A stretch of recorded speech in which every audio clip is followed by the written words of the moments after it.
Coming next on Landscapes Through Time, artist David Dunlop explores Whistler's unique dramatic views of Venice.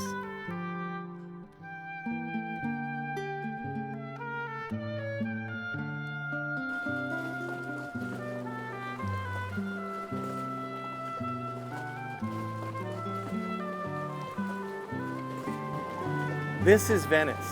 I'm David Dunlop, a landscape painter, at the foot of the Ca Rezzonico, the studio and home of James Abbott McNeill Whistler in 1879. Today, it's a museum for 18th century art here in Venice.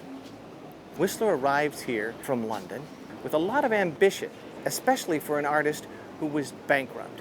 In 1879, he just survived a very expensive trial, a suit against John Ruskin. He'd left angry creditors, angry friends, angry patrons, and angry critics. But Venice beckoned with promise, the possibility of doing something new. Whistler arrives here with very little money, an advance on a commission from the Fine Arts Society in London. He has 50 copper plates, a raft of brown pastel paper, and a stock of wit, charm, and arrogance. This is all he needs to begin here in a studio and to describe the experience of life in Venice from unique angles, up close, a different point of view. Whistler is following in the footsteps of Canaletto and Guardi. They'd been scene painters here a century before, and Turner a generation before. So many artists had tried and invented a new vision. Whistler was going to measure himself against them. He has new tools. Photography is new to the time and gives him the idea of the odd angles up close. We're going to go look where Whistler looked, through his eyes, his imagination, and with his materials. How did he invent a new direction, a new vision? We'll find out in this neighborhood, his neighborhood, the heart of the Ca Rezzonico, on the alleys and canals around the corner. Jimmy Whistler was prickly, vain, stingy, witty, and gifted. He was born in 1834 in Lowell, Massachusetts, a factory town. His father had been commissioned by the Tsar in Russia to work on railroads, and Whistler spent time in St. Petersburg. After his father dies, when Whistler is just 15, Whistler's family leaves Russia for London, and then the United States. Whistler's mother, that austere lady in profile in her chair, was adoring and relentlessly supportive. She found him schools and jobs through family and friends. She indulged his training in art, but discouraged it as a career. Whistler entered West Point Academy at the age of 17. He was expelled 3 years later by Robert E. Lee. It was 1854, just before the Civil War. His only success there had come in drawing.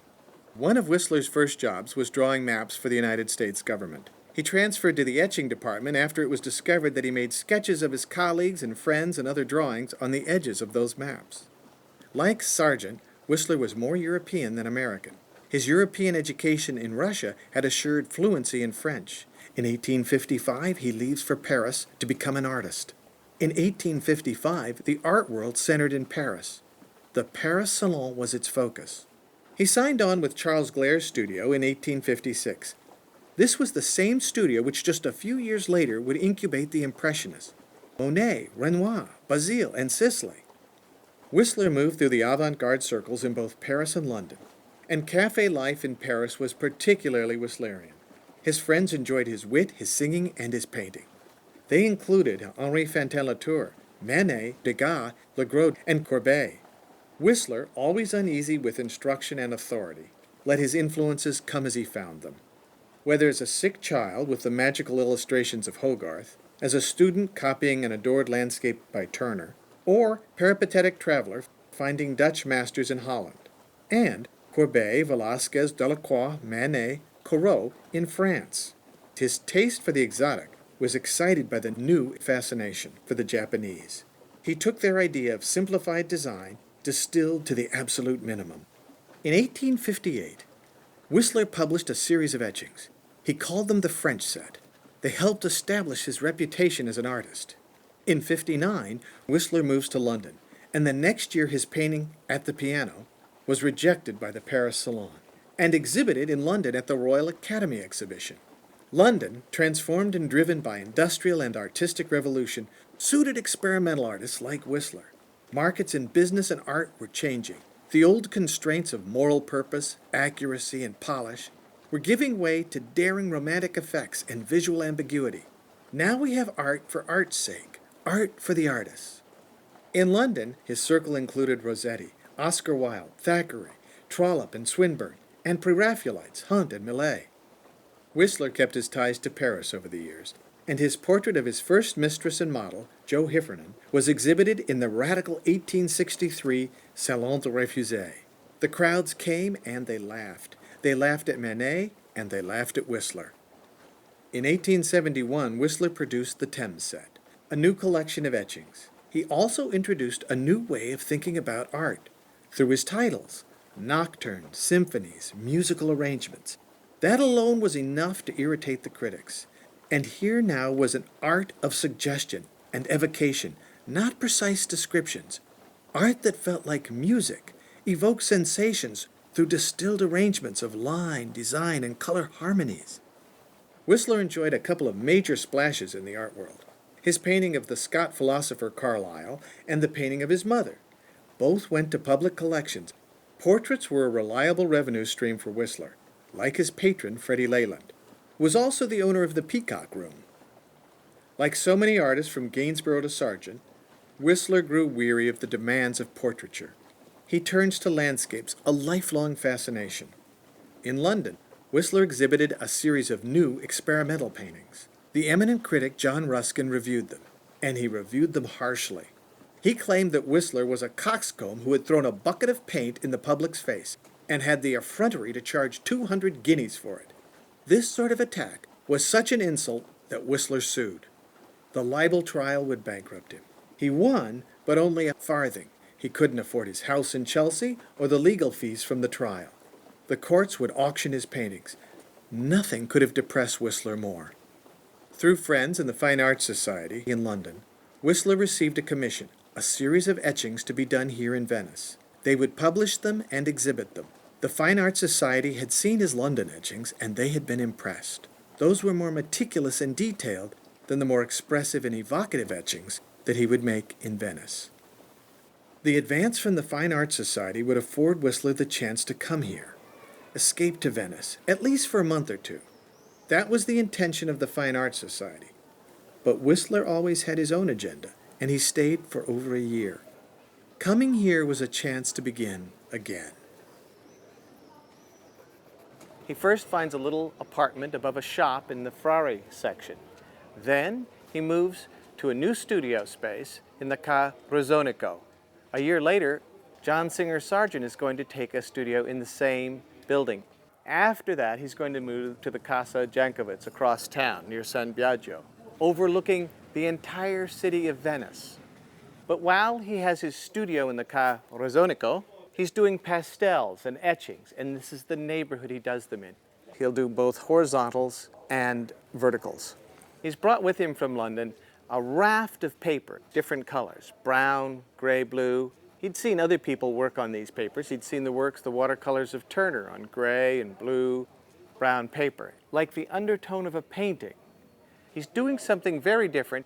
He, like Sargent, who arrives in 1880, are looking for little intimate vignettes. They're looking for some little slice of life, quiet places, the back streets of Venice. And this is where he found it, right here, on canals just like this one, this Rio Barnaba.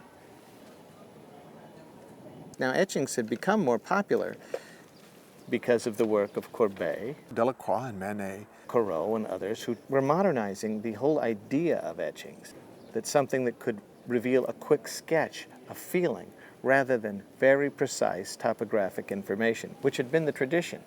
There were other artists who had experimented with etching to get something that was spontaneous, emotional, and evocative. Goya is one perfect example, and Rembrandt, of course. These are reproductions of some of those etchings. You can see he likes the composition of a square in a square. We go from light to dark to light. It's a sequence he'll use in his paintings. It's a sequence painters had used for a long time. Velázquez uses it in Las Meninas. And he just keeps the plates in a book with some of his tools, like this burin, an etching needle. And to keep the point on his burin sharp, he puts little wine corks on the end to keep them sharp. And when they're not sharp, he simply takes out his stone and he has to continually sharpen his burin. It's a tradition for people doing etchings, or if you're doing a dry point, and he does both.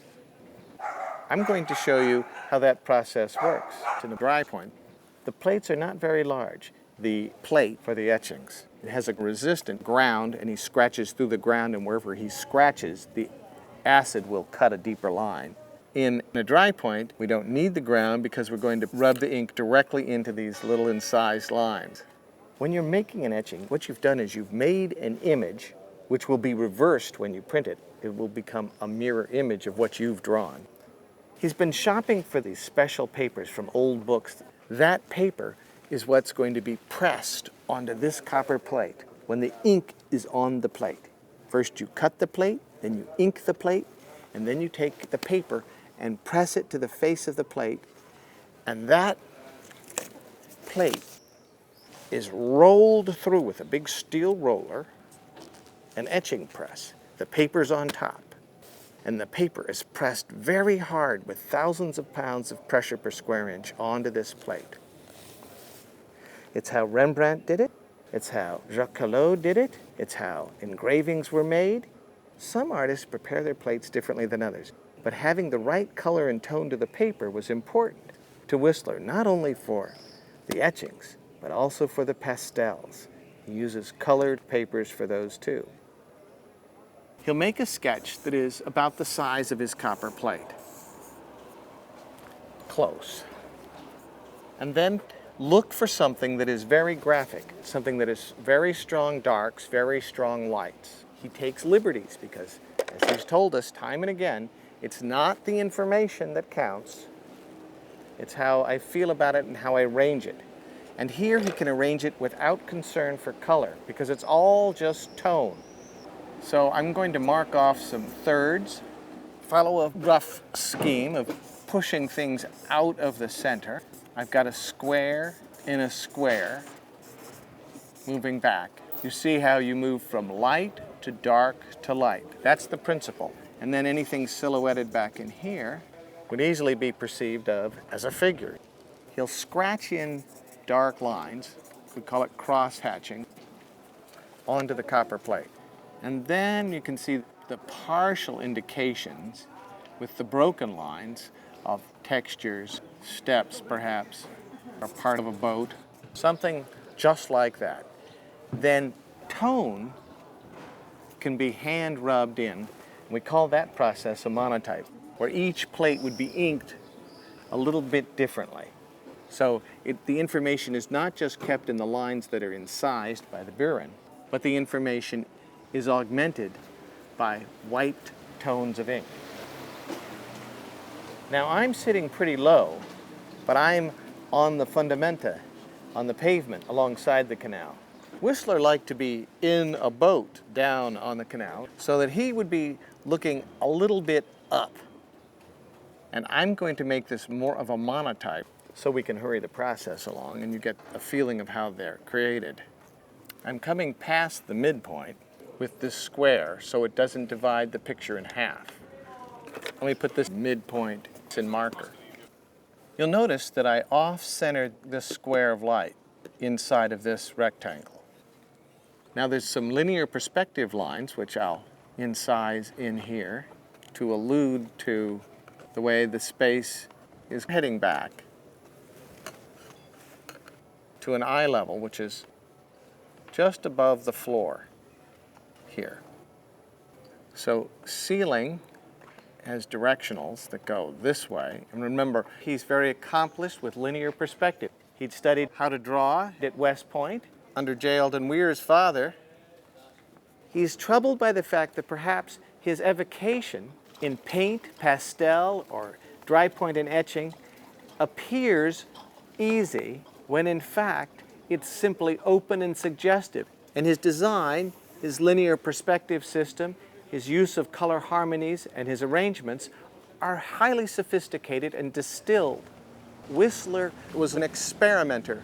He introduced a new way of presenting art in galleries, the light wall, with one painting next to another, with lots of space, because he understood how we see, how we pay attention, and that you could elevate the importance of anything by isolating it in space. Some crosshatch lines. The more lines I put down, the darker the territory here will become. Now the dry point is a little harder because you push harder. If it's the etching itself, you only need to scratch through the ground. And then depending on how much acid you apply, how deep or how fine the lines are. And he would concoct different solutions of acid by diluting the acid in different concentrations with water. He has his lover, companion model, Maud Franklin, who's with him at the Ca Rezzonico, sometimes etch the plates. The copper is much more resistant, even though it's softer than the steel of the burin, which is why the steel of the burin is able to cut into the copper. This little brief bit of fundamente, all aiming back here. I myself have had the privilege of studying under some of the greatest printmakers of the 20th century, from the Atelier 17 of Paris, like Sian Moy. Picasso was a part of that group, and they're all part of that tradition of evoking a certain mood and quality of space and psychology through prints, through tone, line, and shape. Maybe an adjacent door frame, not the same height, variation, not too much twinning. Too much repetition of the same shape becomes boring, and it's variation that sustains surprise. Certainly Whistler was conscious of the need for surprise. There's a lot of idiosyncrasy in the touch. In trying to decide the authorship of etching plates, we discern whether or not the artist was right-handed or left-handed. Because I'm right-handed, you'll see a lot of this. And if I'm left-handed, you'll see more of this. And the orientation of the stroke depends on the wrist that you're using. Now, I'm not going to let there be two eyes and a mouth. So I'm not going to put a reciprocal over here. There's a lot of activity as you build up a sensation of light and dark. He wants to steer the image towards chiaroscuro, light and dark effects, mystery, and space. You see how I'm cropping out things. The top of the window is cut off, the side of a window is cut off, with just a few little suggested lines, not continuous at all, discontinuous lines. Broken strokes like the Impressionists. Some old painted signage. Now I have just done enough so that at this point we get to see what the image looks like before it's printed. It will be different after it's printed. Now I'm going to ink it as he inked it, and you will see how the image looked to him before printing. To do that, we need some black etching ink. The ink has a different viscosity than paint. You can paint with it. Etching ink is stiff, usually. If the ink isn't to your liking and you want it thinner, you can thin it with plate oil, and oil, like linseed oil, and turp. But if you put turp into it, the ink will dry before you get to print. So if I thin the ink, it gets grayer. You can also see how it's sticky. It's more like a very stiff honey. And you would work up the ink with the oil and your spatula, like that. Kind of like putting icing on a cake. And we can rub the ink on in a variety of ways, with the rubber roller, or absent a rubber roller. Just put it on with my fingers and hand, and then start removing that ink later. First, rub it in, and the process of hand wiping is where the etching or the dry point converts into a monotype, where you really have one singular effect. because of the way it's white. So if you were to buy, let's say, an etching of Rembrandt's, you'll pay a lot more for one that is a lifetime pull, because that's one that his hand manipulates the tone and the lights and darks, especially the subtle ones. There are later pulls, but they're not worth as much, a fraction, because they don't have his participation in building the lights and darks as you're going to see me do here. And the ink is going to catch inside of the little incised lines. Now, Whistler would design where he wants to put those lights and darks. After he's inked it one time, takes a look and rolls it through a press. They call that a state, a first state, a second state. He'll return to London with 50 of these ready for further work or printing. And some he prints here. There's a gentleman artist in Venice while he's here, Bacher, whose press he will use. It's a small press. After I've gone in multiple directions to make sure my ink is being pushed into those little lines, I can remove that ink. And I can remove it with a cloth, which is what he did, and later with the palms of my hand, subtly building up the tones. Artists who were very good at monochromatic painting or tonal painting became very good at printmaking. Today, in a studio, you might be using a fabric called tarlatan, very coarse, and you crunch it up and soften it. And Whistler may have used that as well. Certainly we know he used different materials, and then hand. It removes the ink, and that's what you're doing, is you're revealing the light by removing the ink. And where I've scribed lines, and I'm going to let my paper towel look as though I've scribed many more lines.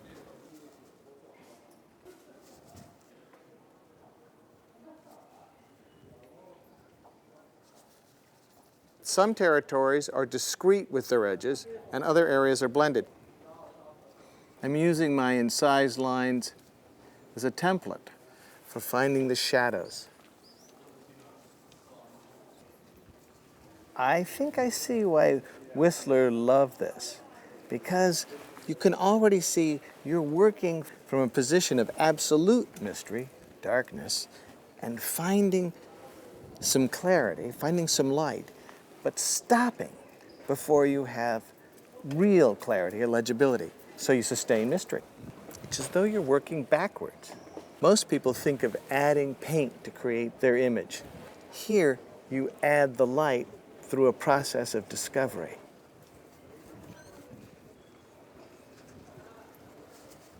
The more I wipe, the brighter the metal and the lighter it will be in the print.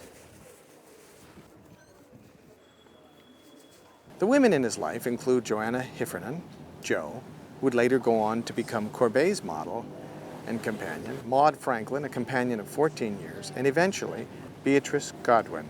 This marriage occurs when he is still living with Maud.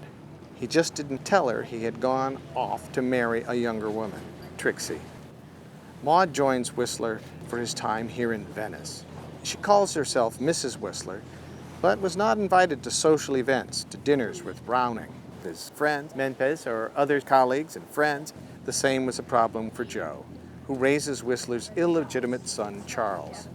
He's not her child, but a child of a maid of Whistler's. However, Whistler calls the boy an infidelity of Jo's.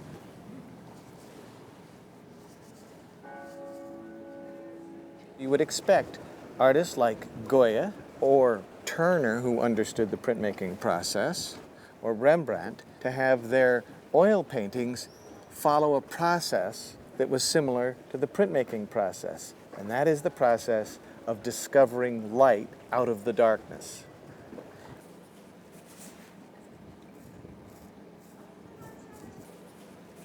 Just one more little beam.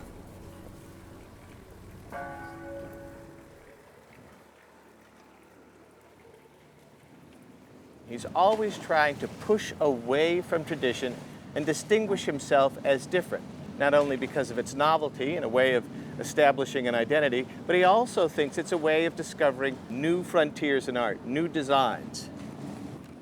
We've got the boat, we've got the steps, we're going in. You're getting the sense of this. You're seeing how the light is discovered at the back. We go from the dark to the light to the dark. This light is coming, so the glare of that light, the reflection on this light, is the sort of thing that the Greeks would use in the Peloponnesian War to blind their enemies. And we don't want to go that far, so let's take the tape off and see how this looks.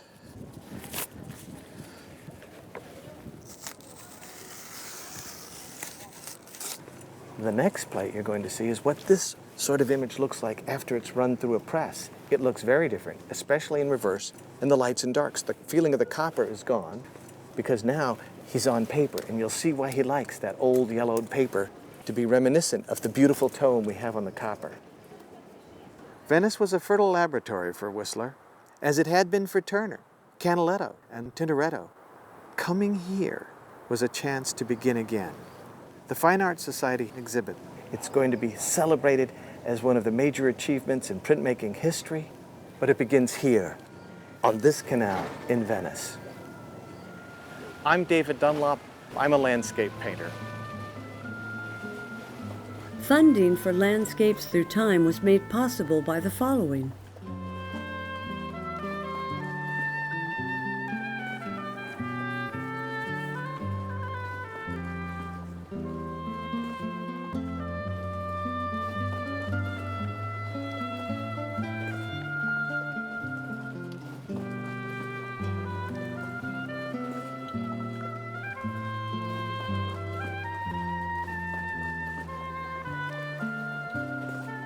On the next Landscapes Through Time, artist David Dunlop explores Whistler's panoramic views of Venice.